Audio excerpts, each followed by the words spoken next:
అదేందో కానీ మా వాడు బెడ్ పైన సర్కస్ ఫీట్లు చేస్తున్నాడు. అదే కిందకి తీసుకొస్తే బోర్లో కూడా పడట్లేదు. ముందే ఇప్పుడు క్రాల్ చేసే టైం అస్సలు అంటే అస్సలు ట్రై చేస్తలేడు అనమాట. ఫ్లోర్ పైకి తీసుకొస్తే ఇంకా ఎంతసేపు అని నేను బెడ్ పైన పెట్టాలి, పెట్టలేము కదా.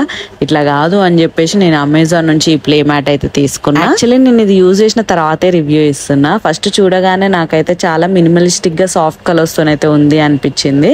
సెకండ్ థింగ్, ఇది ఫోమ్ మ్యాట్, సో సాఫ్ట్ గా ఉంది, ఇంకా లైట్ వెయిట్ కూడా, ఈజీగా ఫోల్డ్ చేసుకోవచ్చు, ఇంకా ఈజీగా క్యారీ చేసుకోవచ్చు. ఇది రివర్సిబుల్ మ్యాట్. దీంట్లో ముందు వెనుక 2 సైడ్స్ ప్యాటర్న్ అయితే ఉంది. 2 సైడ్స్ యూజ్ చేసుకోవచ్చు. వాటర్ ప్రూఫింగ్ ఇది. ఇందులో వాటర్ పడ్డా ఇది సింక్ అవ్వదనమాట. మంచిగా క్లీన్ చేసేసుకోవచ్చు ఈజీగా. వేరే ప్లే మ్యాట్స్ తో కంపేర్ చేస్తే ఇది కొంచెం ఎక్స్ట్రా సైజ్ అనే చెప్పాలి. నాకైతే పెద్దగా అనిపించింది. ఎవరైతే పిల్లలు ఇప్పుడు క్రాల్ చేయడానికి రెడీగా ఉంటారో వాళ్ళకైతే పర్ఫెక్ట్. ఇది స్లిప్ అవ్వదు. ఫస్ట్ థింగ్ గ్రిప్ ఉంటుంది.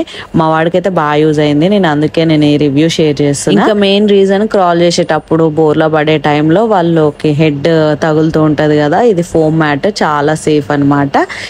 ఇంకా పేరెంట్స్ ఎవరైతే ఫ్లోర్ మీద వేయడానికి ఇష్టపడరో, మేబీ కూల్ ఫ్లోర్ అయి ఉండొచ్చు, అందరు తిరుగుతారు అని చెప్పేసి నచ్చకపోతూ ఉండొచ్చు, వాళ్ళకైతే ఇది పర్ఫెక్ట్ గా యూజ్ అవుతుంది.